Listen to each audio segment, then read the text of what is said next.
তাই সবাই আমরা যখন বৃন্দাবনে এসেছি, আজ আস্বাদন করব শ্রীকৃষ্ণের রাসলীলা। ভগবান পিতারাত্রি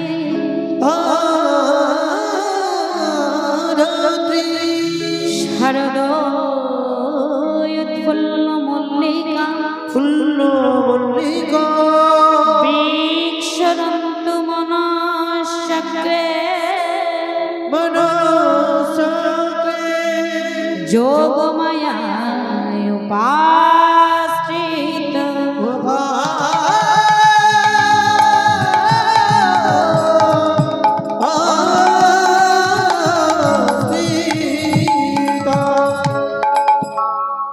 ভগবান শ্রী গোবিন্দ আজ রাতের সেবা করে শয়ন করেছে নিজ কক্ষে, আর জানালা দিয়ে শারদ চন্দ্রের জ্যোৎস্না এসে পড়েছে আমার গোবিন্দের শ্রীঅঙ্গে। যেই না জ্যোৎস্না এসে পড়েছে আমার গোবিন্দের ঘুম ভেঙে গেছে। চাঁদের আলোটা যেই না আমার গোবিন্দের বদনে এসে পড়েছে, ঘুমটা ভেঙে গেছে। সঙ্গে সঙ্গে জানালা দিয়ে চাঁদটার দিকে তাকিয়ে দেখছে। যেই না চাঁদের চন্দ্রিমার দিকে তাকিয়েছে, চাঁদ বদনটাকে দেখে মনে পড়ে গেল রাধারানীর বদনের কথা। তাই নব কুমকুময় অনুরাগে লাল ডগমগ হয়ে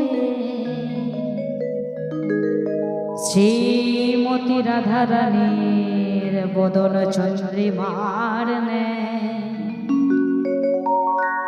ইঙ্গিতে জানাইছে, হে প্রাণ হে প্রাণ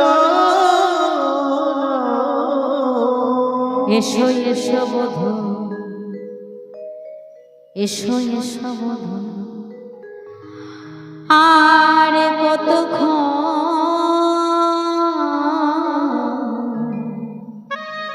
তুমি ঘুমায় থাকবে, ঘুমায়ে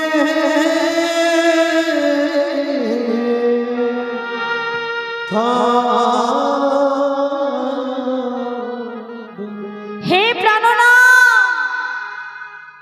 আর কতক্ষণ ঘুমিয়ে থাকবে? তোমার কি মনে পড়ে না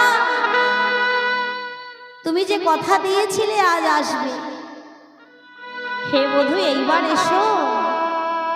কথা দিলে কথা রাখতে হয় প্রাণনা, আমরা যে অপেক্ষা করে আছি, এসো। গোবিন্দের মনে পড়ে গেল সেই প্রতিশ্রুতির কথা। কোন প্রতিশ্রুতির কথা?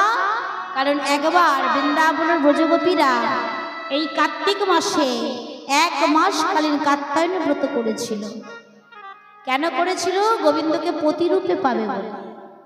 কাত্যায়নে ব্রত করে ব্রতের শেষের দিনে ব্রত উদযাপন করবে বলে যমুনার তীরে গিয়ে বালি জড়ো করে কাত্যায়নে মায়ের মূর্তি তৈরি করেছিল। মূর্তি তৈরি করে পুষ্প দিয়ে মায়ের পূজা করছে। কেন? তাদের একটাই মনোবাসনা, গোবিন্দকে স্বামী রূপে পাবে, তাই মায়ের পুজো করছে। কাত্যায়নে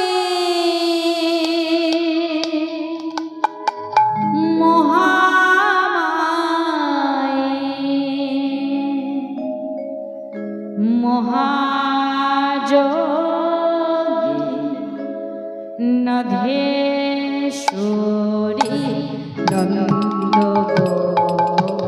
সুতাং দেহি পতি মে পুরাতে নম কাত্যায়নী মহামায়ী মহাযোগী নধেশ্বরী নন্দ সুতাং দেহি পতি মে পুরাতে নম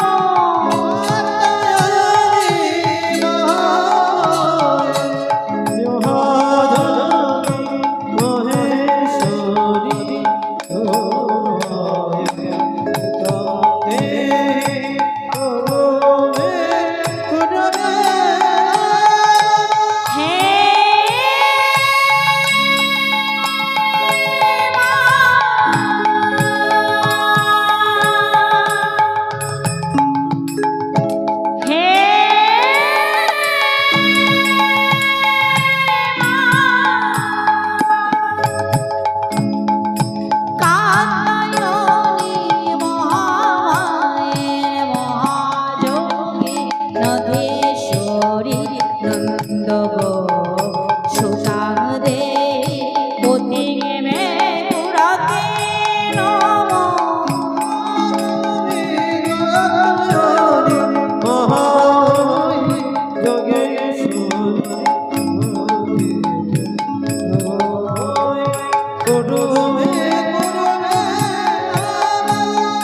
হে কাত্যায়নী হে মা মহামায়া হে মা দশভুজা তোমার চরণে জানাই শত কোটি প্রণাম হে মা কাত্যায়নী তোমার চরণে একটাই নিবেদন ওই নন্দের নন্দন কৃষ্ণকে হে মা কাত্যায়নী আমাদের পতি করে দাও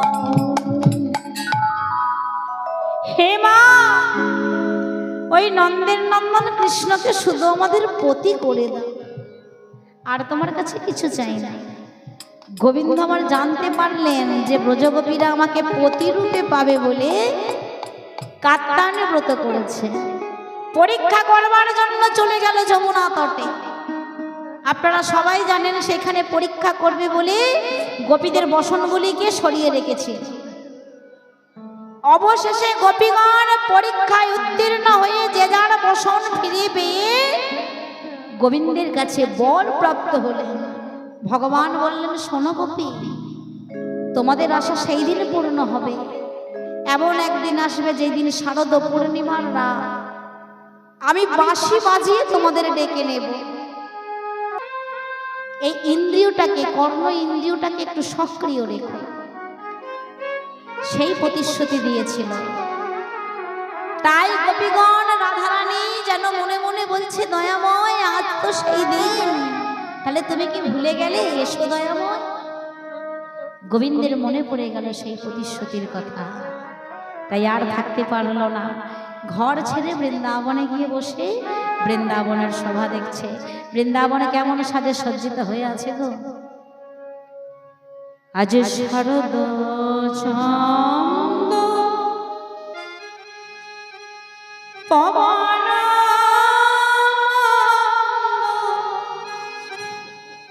বিপিনে ভরা কুসুম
দেখো জাদু পেয়েছে ওই আকাশে ষোলো কলা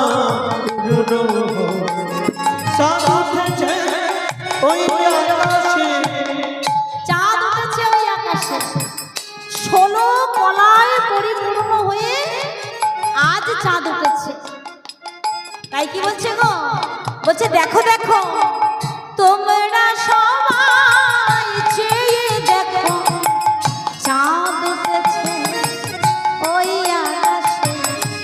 তোমরা সবাই দেখো আজ মত মধু ভরা ভরণী রে, মধুকর ধরণী রে, মধুকর ধরণী রে,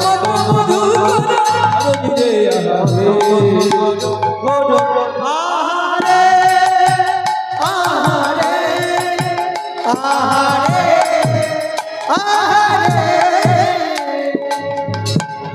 বৃন্দাবনে এসে বসে বৃন্দাবনের শোভা দর্শন করছে। প্রত্যেকটা ঋতুতে প্রত্যেক রকম ফুল ফোটে, তাই না? এক একটা ঋতুতে দেখবেন এক এক রকম ফুল ফোটে। আজ গোবিন্দ দর্শন করছি যে সব ঋতুর ফুল একসাথে ফুটেছে। তাই ফুল একসাথে যেখানে সেখানে মধু বেশি, আর মধু যেখানে বেশি থাকবে ভ্রমর এসেও সেইখানে বসবে। তাই ভ্রমর এসে যেই না মধুপান করতে যাচ্ছে, প্রত্যেকটা পুষ্প পাপড়ি জড়ো করে জোর হাত করে বলছে, হে ভ্রমরগণ, প্রতিদিন তো তোমরাই আমাদের মধুপান কর, মধুপান কর, কিন্তু দোহাই তোমার কাছে আজ নিবেদন করি হে ভ্রমরগণ, ওহে ভ্রমর, আজ তোমরাই আমাদের মধুপান করো না। মন করো, আজ আমরা গোবিন্দ চরণে নিজেকে উৎসর্গ করেছি, নিজেকে উৎসর্গ করে। প্রত্যেকটা পুষ্প তাদের পাপড়ি মুদে জোর হাত করে ভ্রমরগণকে বলছে, ভ্রমরগণ আজ তোমরা আমাদের উচ্ছিষ্ট করে দিও না, কারণ উচ্ছিষ্ট জিনিস গোবিন্দ সেবায় লাগে না। প্রতিদিন তো মধুপান করো। ভ্রমরগণ কথাগুলো শুনে বলছে, হে পুষ্পগণ, তাহলে তোমরা একা নিবেদিত হবে কেন? আমরা কি পারি না গোবিন্দ সেবায় লাগতে? তোমাদের যেমন মধু আছে, আমাদেরও একটা জিনিস আছে, সেটা কি গো? ভ্রমর গুনগুন করে গান করতে পারে। তাই বলছে তোমরা যেমন ফুটে শোভা বাড়াচ্ছ, আমরা তোমাদের উপর এইভাবে ঘুরে ঘুরে গুনগুন গুনগুন করে গান শোনাবো আমার গোবিন্দকে। তাহলে কি হবে? রাতের শোভাটা আরো বাড়বে। তাই পদকবি কলম দিলেন, কিবা হেরত রাতি ওই ছনো ভাতি, হেরত রাতি কই ছনো ভাতি, শ্যাম মোহন মদন মাতি রে, আহারে আহারে আহারে। হেরত রাতি ওই ছনো ভাতি, শ্যাম মদন মাতি, আহারে আহারে আহারে। মুরলী কাকান পঞ্চমতা, মুরলী কদন পঞ্চমতা, মুরলী কাকান পঞ্চমতা, মুরলী মুরলী হরি বল হরি বল।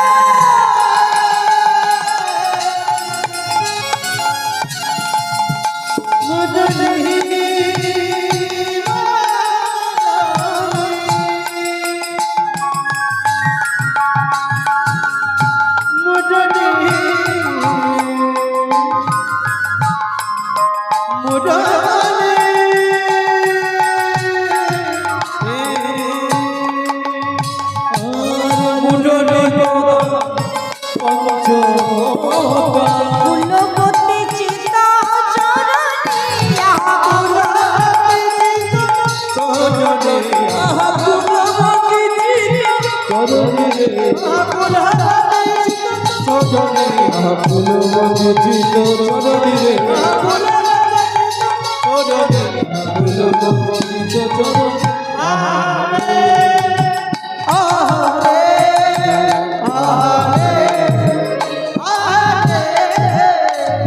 দেখো ফুলবতীর চিতা হরণ করিল,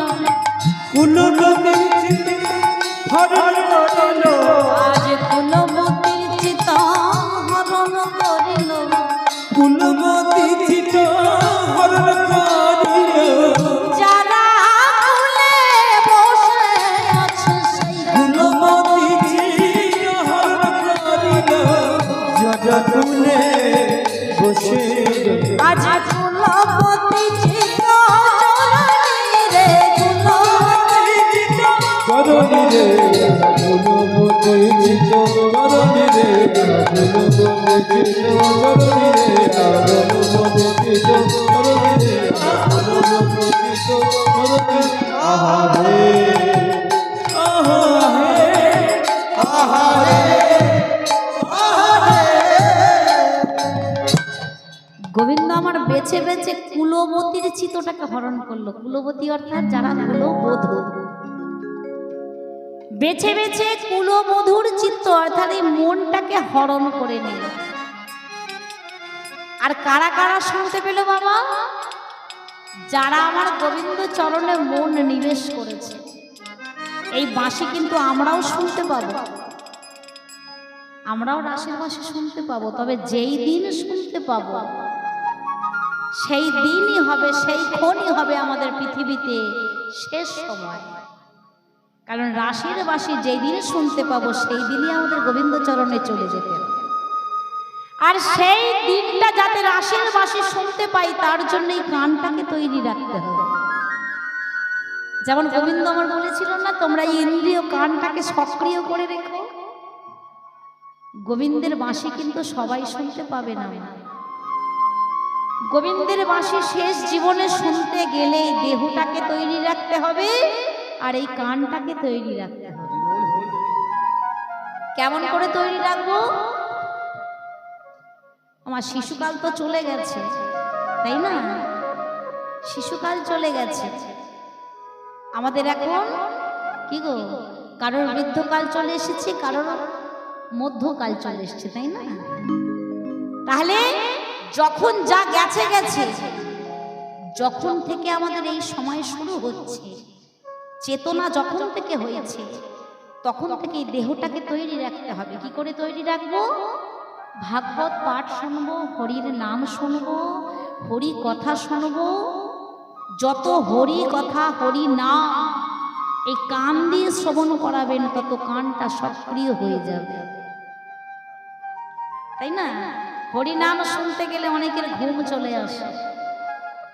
যদি গোবিন্দকে পুরোপুরি ভালোবাসতে পারো, যদি গোবিন্দ চরণে মনটা নিবেশ করতে পারো, তাহলে ঘুম আর আসবে না। দেহটা এমন খাঁটি সোনা হয়ে যাবে যে তোমার কৃষ্ণ উচ্চারণ করতে হবে না, সঙ্গে সঙ্গে নয়ন বাড়ি বরিশন হবে।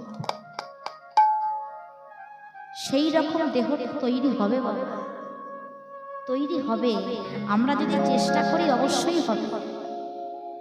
কারোর জন্য নয়, নিজেদের জন্য এতটুকু সময় বার করতে হবে। এতটুকু সময় সারাদিন চলে যা, কিছুক্ষণ সময় একান্তে নির্জনে বসে বসে শুধু গোবিন্দ আর তুমি, আর কিন্তু কেউ নয়। শুধু আমার গোবিন্দজি থাকবে আর তুমি থাকবে। একটিবার একাকিনী বসে বসে বলবে, দয়াময় জীবন তো চলে গেল, জীবন চলে গেল, আসা যাওয়া ভবের মাঝে তোমায় ডাকা হলো না। তোমার শুধু যাচ্ছি আর আসছি, আমাদের কাজ কি? জন্ম নিচ্ছি আর মৃত্যুবরণ করছি, তাই না? মনুষ্য রূপে জন্ম নিয়েছি, জন্ম নেব, মৃত্যুবরণ করব, জন্মাবো, মরব, এটা আমাদের কাজ লেগেই আছে। আমরা আসবো আর যাবো, আসবো আর যাবো। যদি বলবে তাহলে স্বামী পুত্র এরা কারা? কোন স্বামী কোন পুত্র? এরা এ জন্মে পুত্র হয়েছে, আগের জন্মে ছিল কে জানে, আগের জন্মে ছিল কি না ছিল। এরা পাল্টাবে, এরা আজ আমার পুত্র হয়েছে, কাল অন্যজনের পুত্র হবে। আমার স্বামী আজ হয়েছে, কাল অন্যজনের স্বামী হয়ে যাবে। তাহলে এর গ্যারান্টি নেই। একমাত্র যে আমার থাকবে, যে একমাত্র আমার থাকবে বাবা, সে হলে তুমি। হে দয়াময়, তাই তো বলি, আসা যাওয়া ভবের মাঝে তোমায় ডাকা হলো না। এ জীবন গেল মিছে কাজে, তোমায় পাওয়া হলো না। সারা জীবন শুধু যখন থেকে জন্মেছে আমার আমার করে গেলাম, শুধু আমার আমার করে যায়নি, আমার বর, আমার ঘর, আমার সংসার, আমার বাড়ি, আমার মাটি। কিন্তু একটু নিরজনে বসে বসে ভেবে দেখো তো বাবা, কেউ কি সত্যি আমার? যখন চলে যাব কেউ আমার সাথে যাবে না বাবা। কেউ যাবে? যদি ডাক্তার বলে দুটো কিডনি তোমার শেষ হয়ে গেছে, যদি কেউ দুটো কিডনি দান করে দেয় তাহলে তুমি বাঁচবে। এই যে সন্তান, স্বামী, কেউ কিন্তু এগিয়ে আসবে না দুটো কিডনি দেওয়ার জন্য, বলবে ওকে দিলে তো আমি মরে যাব, তাই না? তাই আমার আমার করে গেলাম, কেউ তো আমার হলো না। এ জীবন গেল মিছে কাজে, তোমায় পাওয়া হলো না, তোমায় পাওয়া হলো না। আমরা এসছি যখন যাব চলে যাব। তাই সবাই কিন্তু শুনতে পায়নি গোবিন্দের বাঁশি। যারা যারা শুনতে পেল তারা কি করছে গো? গোবিন্দের বাঁশি যেই না শুনতে পেয়েছে, পদকবি কলম দিয়ে বলল, শুনছে কারা জানো? গোপীরা বসে বসে শুনছে। তাই শুনছে আর কি করছে গো? আজ শুনত গোপী প্রেম হিরপি, গোপী প্রেম হিরপি, মনহি মনহি আপনা সপিলে, আহারে আহারে আহারে, গোপী প্রেম হিরপি, মনহি আহারে আহারে আহারে, তাহে বলত যাহি বলত, তাহি চলন যাহি বলত, তাহে চলত যাহি বলত। তাহি চলত যাহি বলত। এবার কলা রে মুডলে ননলে মুরারে কলা, ননলে মুডলে ননলে ননলে রে আহারে আহারে, মুরলের ধ্বনি শুনতে পেলে, মুডলে ধ্বনি শুনতে পেল, ব্রজ গোপী ঘরে বসে মুরলের ধ্বনি শুনতে পেল। ওই ব্রজ গোপী ঘরে আজ ঘরে মুরলি তোমারা বলনি রে মুরলি, ননলে মুডলে ননলে ননলে আহারে আহারে আহারে আহারে। ঘরে বসে বসে মুরলি ধ্বনি শ্রবণ করে খেলেন। আর শ্রবণ করে গোপীরা আর থাকতে পারল না, ভুলে গেল তারা এই বাহ্যিক সংসার। যেই না শ্রবণ করেছে সঙ্গে সঙ্গে গোবিন্দের নাম করে তারা পথে বেরিয়ে পড়েছে। যে যেমন ভাবে ছিল, আজ বিছড়ি গে হনি জহি দেহ, সদিগে হনি জহি এক নয়নে কাজল দেহ রে, আহারে আহারে আহারে, বিছড়ি গে হনি আহারে আহারে আহারে। বাহিরঞ্জিত কঙ্কণ এক,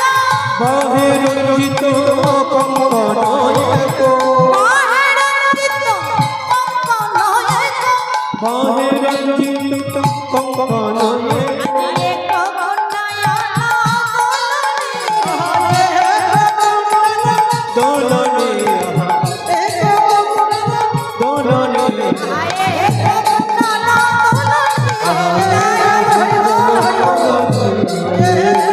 আহারে আহারে আহারে আহারে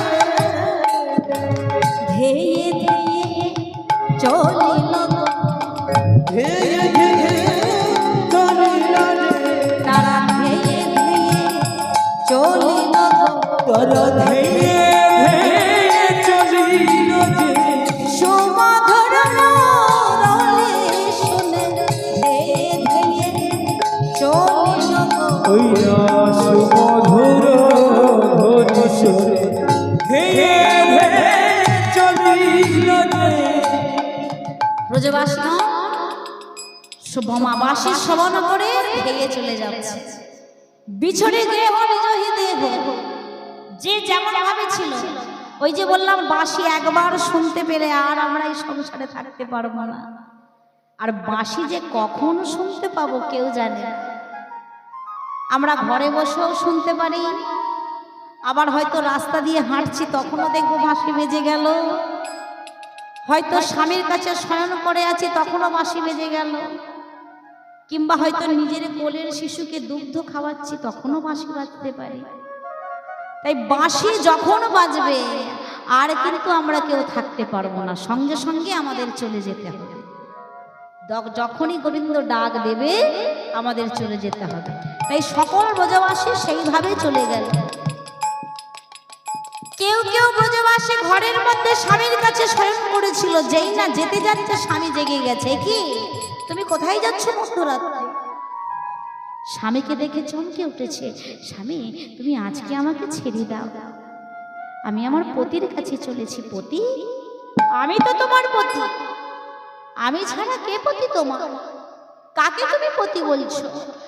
হ্যাঁ কুলোটা, এই মধ্যরাত্রে নিজের পতিকে ছেড়ে দিয়ে বর পুরুষের কাছে যাচ্ছ, কলঙ্কিনী। ওমা, সেই ব্রজগোপী স্বামী চরণ দুটি ধরে বলছে, না গো স্বামী, আমি যে পতির কাছে যাচ্ছি সেই পতি শুধু আমার পতি নয়, আমার পতি তোমারও পতি। আমি চলেছি পরম পতির কাছে, তুমি আজকের মতন আমায় ছেড়ে দাও। স্বামী কিন্তু ছাড়ল না, বাইরে বেরিয়ে দরজাটা বন্ধ করে দিয়ে দরজাতে চাবি দিয়ে বাইরে বসে আছে। বাইরে থেকে বলছে, দেখি তুমি কি করে যাও, তোমার পিতা আমার সাথে অগ্নি সাক্ষী করে বিয়ে দিয়েছে, তুমি শুধু আমার, তোমার দেহটা আমার, কি করে যাবে তুমি যাও। ঘরের ভিতরে ব্রজগোপী হেলান দিয়ে দরজায় বসে বসে কাঁদছে আর বলছে, পতি গো, আমার পিতা আমার এই দেহটার সাথে তোমার বিবাহ দিয়েছে,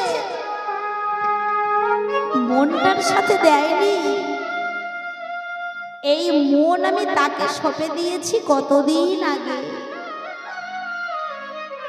আমি যে শুধু তা।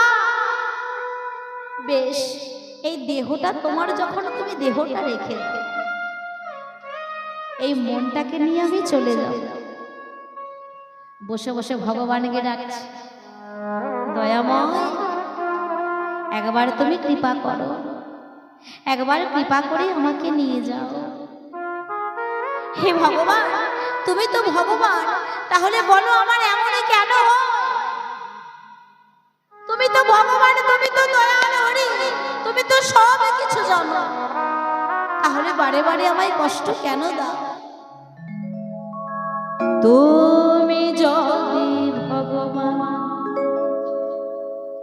ভক্তেরি প্রাণ,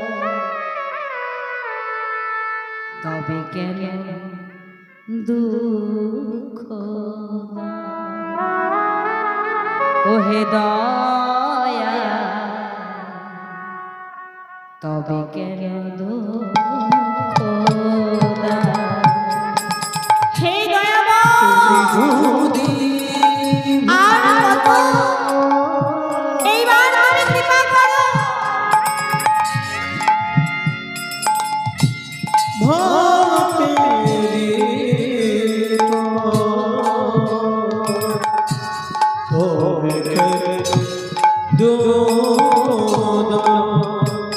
ও ভগবান তবে কেন দুঃখ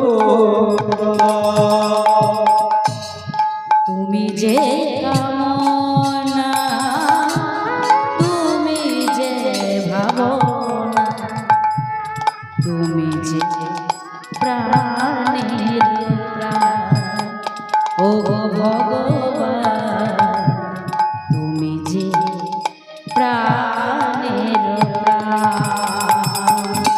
তুমি যে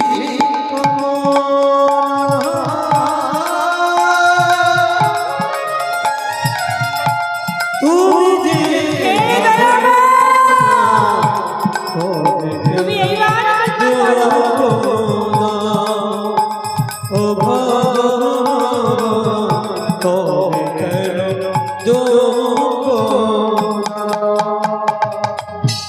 যদি তুমি ভগবান ভক্তের প্রাণ তবে কেন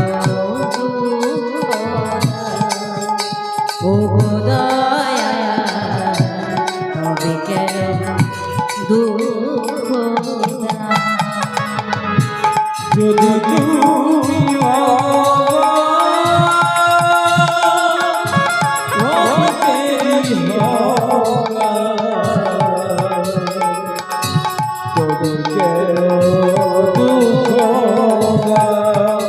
দয়া হরি হে তবু কেন দুঃখ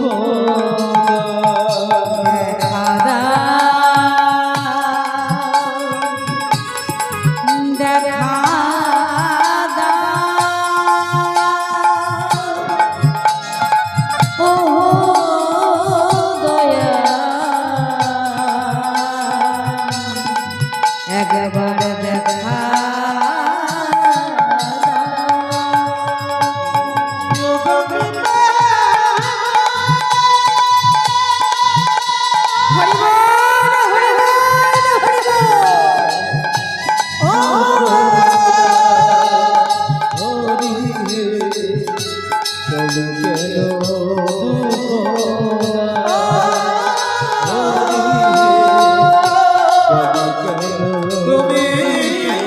দেখা দাও দেখা দাও আর আমি রইতে নাই এবার বলে দেখা দাও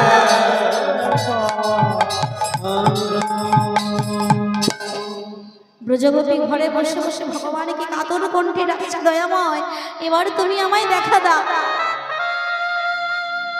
মেঝেতে মাথা ঠুকে ঠুকে দেহ ত্যাগ করে মনটাকে নিয়ে চলে গেল ভগবান সেই গোপীর মনটাকে আগে তার চরণে ঠাঁই দিল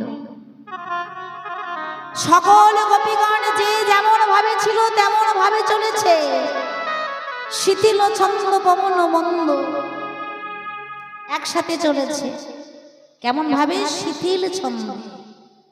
শিথিল ছন্দে চলেছে তারা তাদের বসনগুলো আলু থালু হয়ে আছে মাথার কেশ খুলে গেছে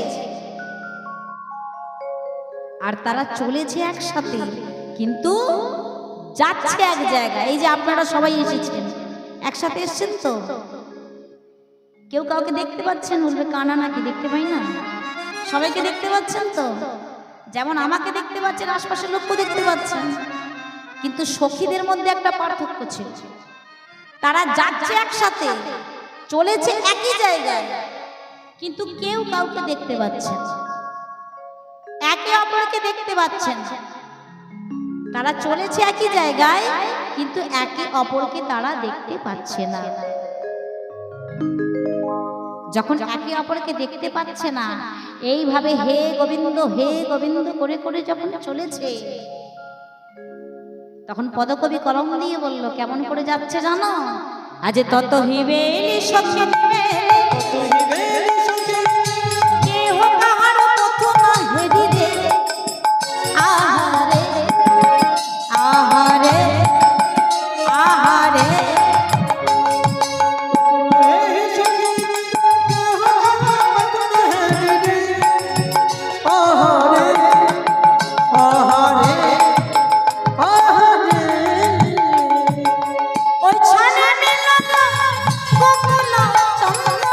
ওই শোনে মিলন গোকুল ওই ছনে মিলন গোকুল চন্দ্র ওই শোনে মিলন গোকুল গোবিন্দ দাস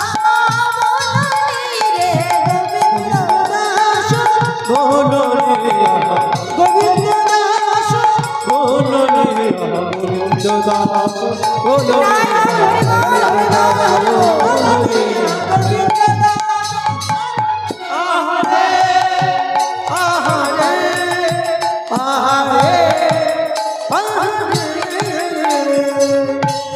এইভাবে সকল সখীগণ মিলে প্রাণ গোবিন্দের কাছে এসে উপস্থিত হয়েছে।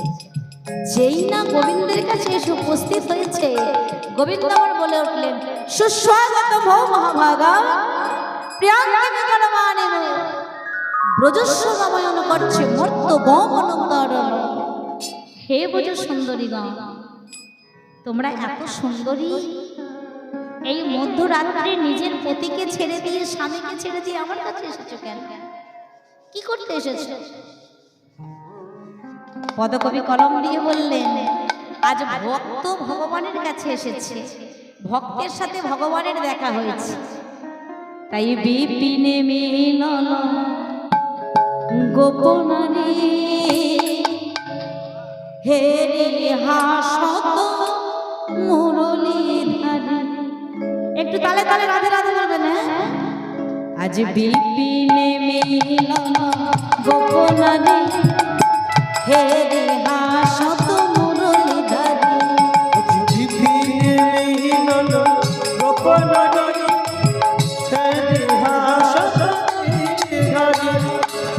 নিরখি পায়াল পুছত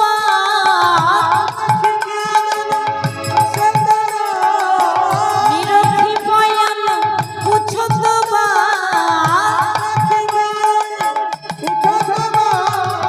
প্রেম সিন্ধু গাহে আহা বিপিনে আজ বিপিনে দিবা বিপিনে মিলন গোপনারে হেরি হাসত মুরলীধারী।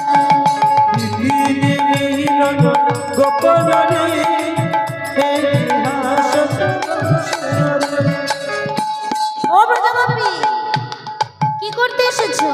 বলো বলো। ও আচ্ছা, তোমরা যখন এসেছো একটা প্রশ্ন করি।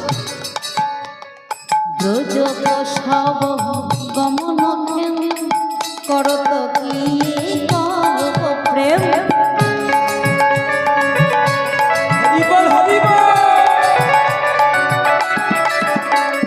বুঝত সব গমন কহত কি করব প্রেম।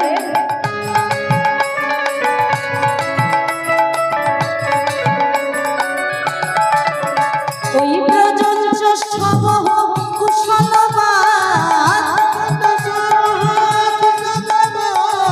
ব্রজঞ্চ সব মানে কি গো? গোবিন্দ আমার জিজ্ঞাসা করছে, যখন এসে যখন পড়েছো পুচত সবহ গমন ক্ষেম, তারপরে তাদের সংবাদ জানছে আর কি, কেমন আছো। ব্রজঞ্চ সবহ কুশলবাদ মানে তোমরা যখন ব্রজের নারী, তো যখন ব্রজের থেকে এসেছো, ওমা আমরা কেউ কোথা থেকে এলে জিজ্ঞাসা করি না বাড়ির সকল কেমন আছে। তাই গোবিন্দ আমার জিজ্ঞাসা করছে, ব্রজঞ্চ সবহ কুশলবাদ, ব্রজের সবাই কেমন আছে? ওই ব্রজঞ্চ সবহ কুশলবাদ কাহে কুটিলা চাহনি আজ বিপিনে বিপিনে মিলন গোপনারে হেরি হাসত মুরলীধারী।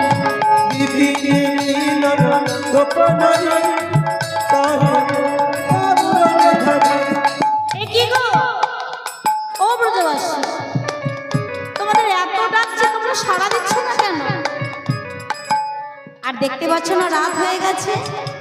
হ্যাঁ, এই রজনীকালে কেউ আসতে আছে?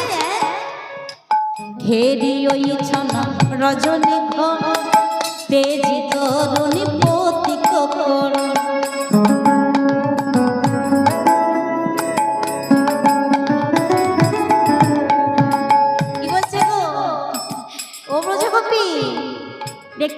দেখো রজনীকার, রজনীর বেলা, হ্যাঁ রাত্রির বেলা সধবা নারী ব্রজবাসী, হ্যাঁ এই কেমন পতি তুমি, কেমন পত্নী, কেমন স্ত্রী, হ্যাঁ এই রজনীকা হেরি ওই ছন রজনী ঘন তেজে তরুণী পতি কখন হেরি ওই ছন রজনী কইছে আওয়ালে কাননয়, কইছে আওয়ালে কেন এসেছো বলো বলো, নিজের স্বামীর কোল ছেড়ে দিয়ে এত সাধের জিনিস রাতের বেলা নিজের স্বামীর কোল ছেড়ে চলে এসেছো কাননর মানে কানন মাঝে। কইছে আওয়ালে কাননয়, কইছে ধর নহত কাহিনী, আহা বিপিনে বিবা বিপিনে মিলল গোপনারে, হে হাসত মুরলীধারে, বিপিনে হইল গোপনারে, হেরি হাসত মুরলীধারে। ও ব্রজবাসী, এত করে ডাকছে তোমরা কথা বলছো না, এই রে এই কথা বলছো না কেন? রাত করেছে, ও বাবা রাত হয়ে গেছে বলে রাত করছো, হ্যাঁ ও ব্রজবাসী রাত হয়েছে, এত হোক না কহ কই, কেউ কোনো কথা বলছে না। গোবিন্দ বলে এত কথা বলছে, সব ব্রজগোপী চুপ করে দাঁড়িয়ে আছে।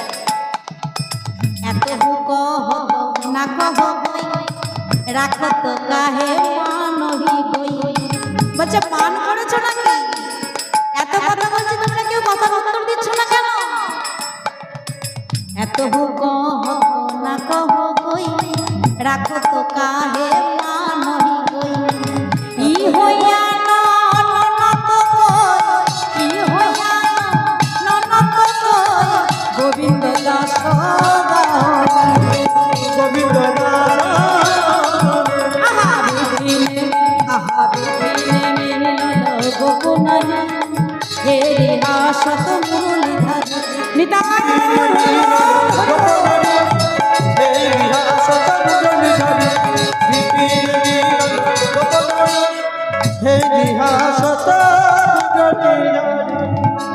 বলো বলো ব্রজবাসী। ও বাবা একজন মান করলে নাই বাবা মান ভাঙানো যেত, যেমন রাধারানী মান করেছিল, তাই না?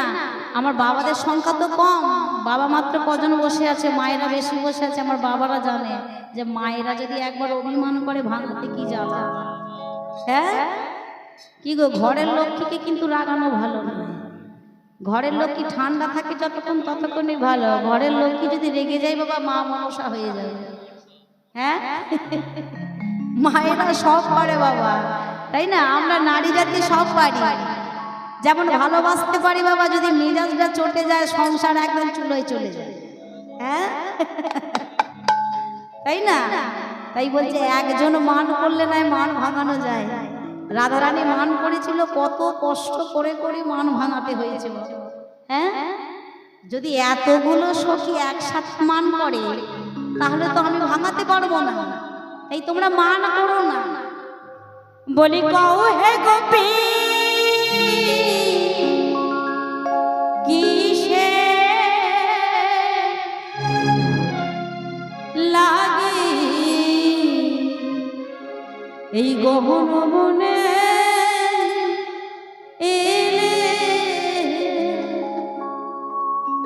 বলো বলো কও হে গোপী কিসে লাগি গহন মনে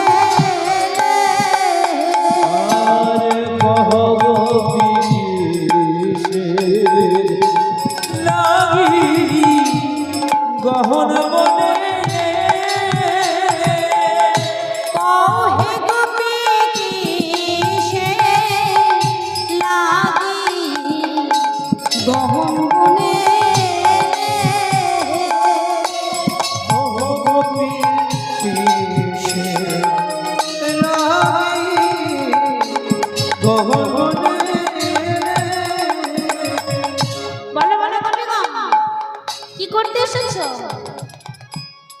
এই রজনীর কালে একা একা আসতে আছে?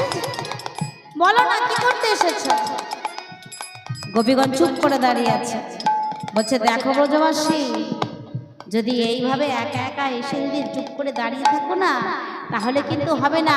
আমি এক কথা বলি, শোনো, তোমরা ফিরে যাও, যে যার স্বামীর কাছে ফিরে যাও। তোমরা জানো না যে নিজের স্বামী ঘরে থাকতে পরপুরুষের কাছে যেতে নেই? লোকে কলঙ্কিনী বলবে, কুলোটাও না। সখীগণকে এত কথা বলছে, এতক্ষণ সখীগণ কোনো কথা বলেনি। এইবার যখন বারবার বলছে ফিরে যাও, এইবার রেগে গেছে। ওমা, সখীগণ ঝগড়া করতে পারে, রাধারানী কিন্তু ঝগড়া করতে পারে না। সব মেয়েরা ঝগড়া করতে পারে মানে? হ্যাঁ, এখন সবাই পারে, সবাই কিন্তু ঝগড়া করতে পারে না। দেখবেন কেউ কেউ ঝগড়া করতে না পারুক, রাগটা দেখাতে কিন্তু সবাই পারে, তাই না? রেগে গেলে তার ভঙ্গিমা দিয়ে বুঝিয়ে দেবে বাবা রাগ হয়েছে। আমরা মেয়ে নারীরা রাগ রাগ দেখাতে ভালো পারি। আমাদের অনেক রকম ভঙ্গিমা আছে যেটা পুরুষ জাতি পারে না, নারীরা পারে। দেখবেন যদি একটা বন্ধুর সাথে পাশের বাড়ির বউটার সাথে হয়তো ঝগড়া হয়েছে, কথাবার্তা নেই, কিন্তু যখন বেরিয়ে পড়েছি দুজনের সদরটা দুমুখ, যখন বেরিয়ে পড়েছে হঠাৎ করে দেখছি দুজনেই একসাথে বেরিয়ে পড়েছে। ও বেরোচ্ছে, তুমিও বেরোচ্ছে, দুজনে পুরো মুখে মুখে দেখা হয়ে গেল। তখন কি করবে গো? ভঙ্গিমাটা প্রকাশ করছে কি করে দেখে?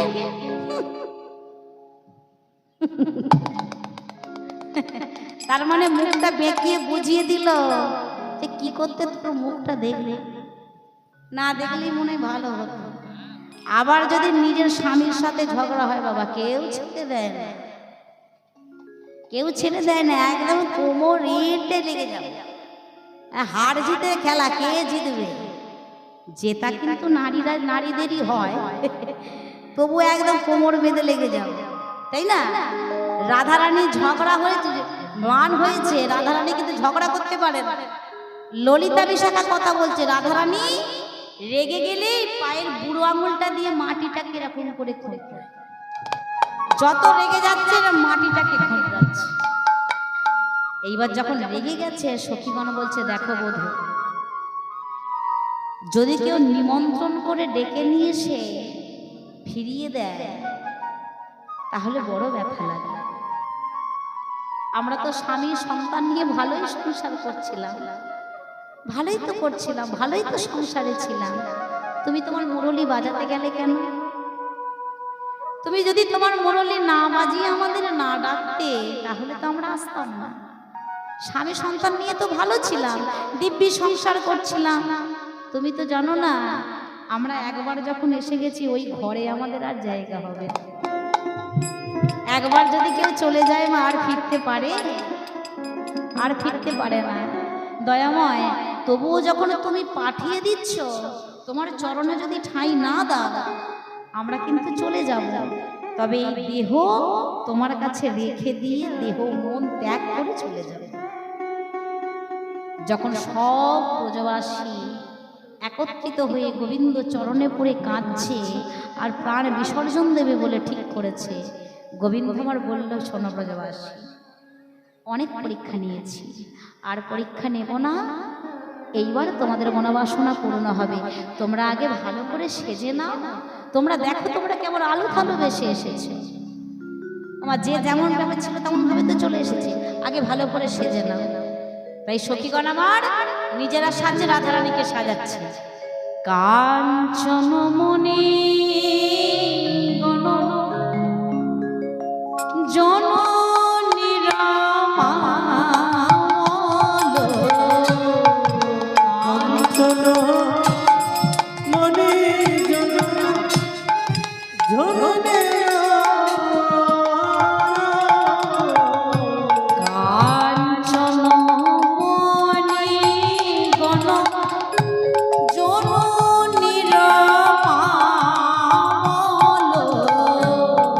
কাঞ্চন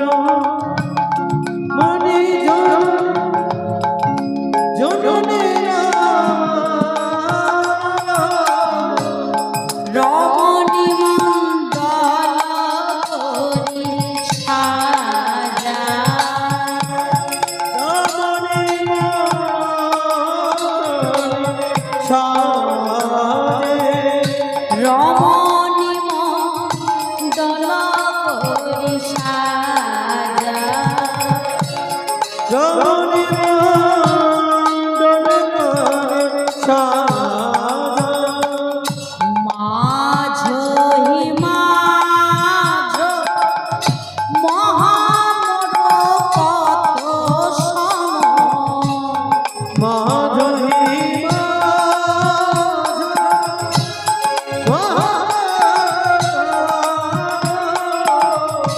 মাঝো হি মাঝো মহামর কত সম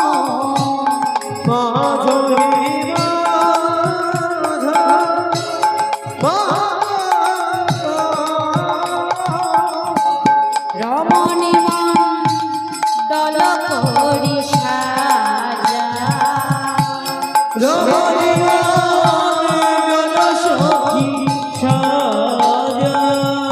শ্যামল নটবর রাজ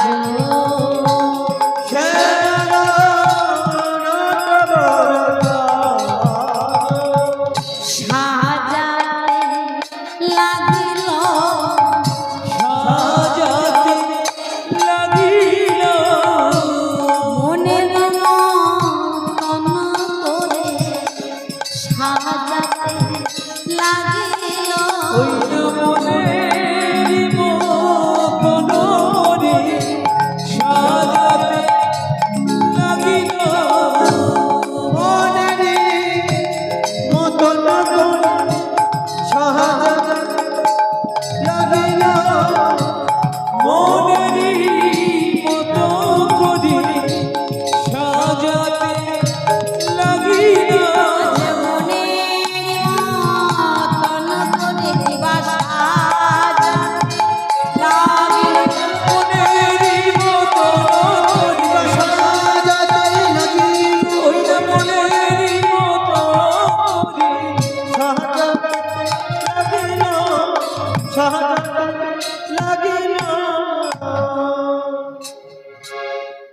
সুন্দর করে রাধারানীকে সাজিয়ে দিল, নিজেরাও সেজে নিল।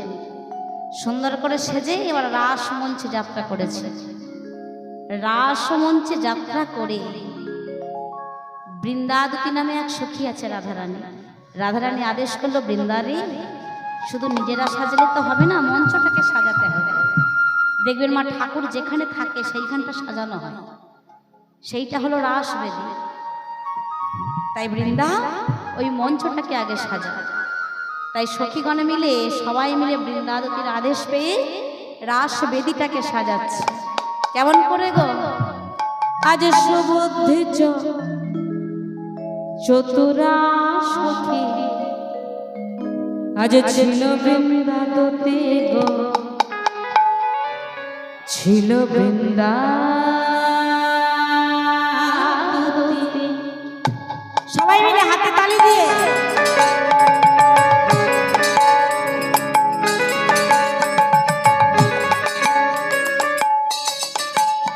আজ সুবুদ্ধি চতুরা সখী ছিল বৃন্দাদতী গো, ছিল বৃন্দাদতী।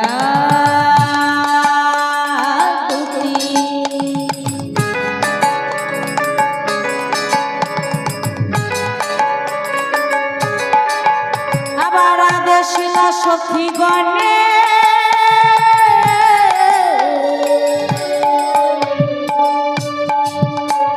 সাজাতে রাসবেদী গো, সাজাতে রাসবেদী।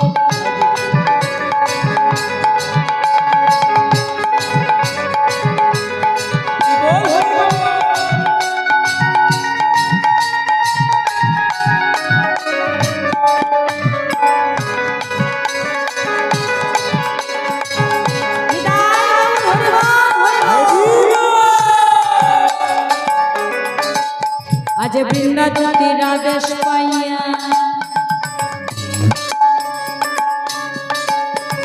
যত সখীগণ গো, যত সখীগণ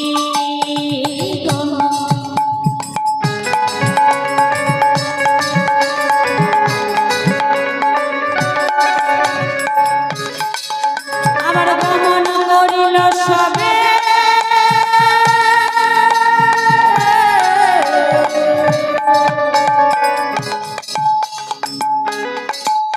মিলে সখী গণ গো মিলে সখী গণ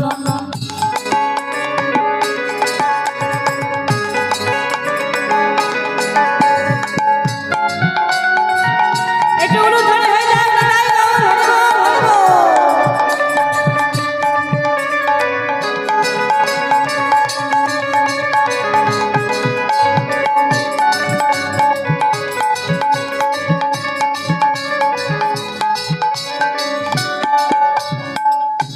কেমন করে সাজাবো রাজবাড়ি সাজাচ্ছে কেমন করে গো আমার তুলসী মঞ্চ কেমন করে সাজায় কি কি দেয় আজ চৌদিকে কদলী বৃক্ষ কলা গাছ দেয় না চারদিকে চারটে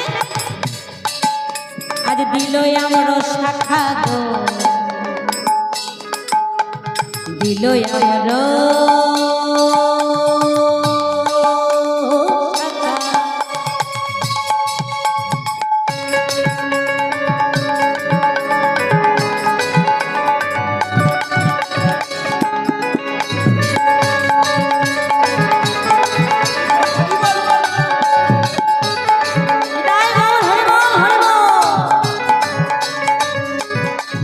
আবার নিত্য রাশি সাজায় দুটি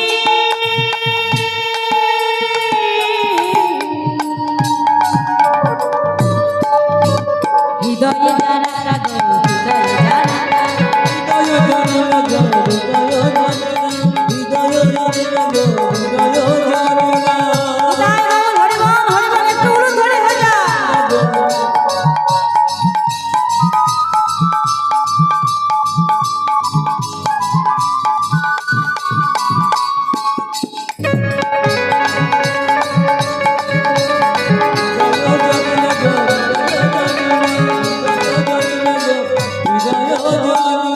যখন রাজবাড়িটা সুন্দর করে মালতী মল্লিকা নানা রকম ফুল দিয়ে যখন সাজিয়ে ফেলেছে সাজাবার পরে এতক্ষণে ভগবান কৃষ্ণচন্দ্র এসেছে আজ এই এতক্ষণে কৃষ্ণচন্দ্র আজ করিল গমন গো করিল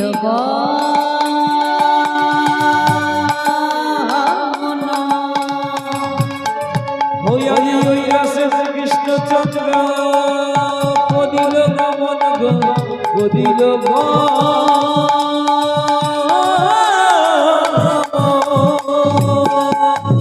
বলে আজি রসের হাটে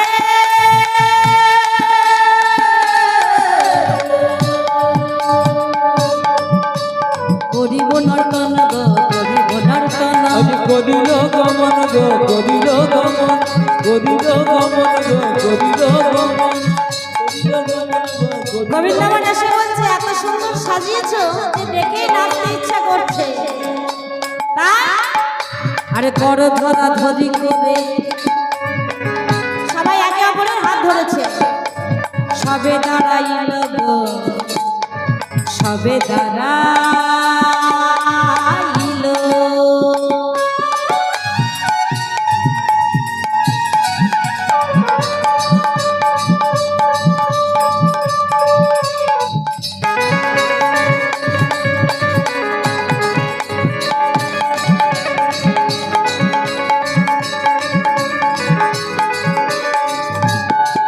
আবার গোবিন্দ দশ সভা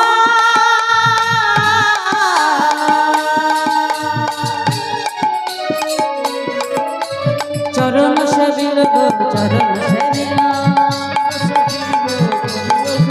আহা চরণ সেবিল গো চরণ সেবিল আহা চরণ সেবিল গো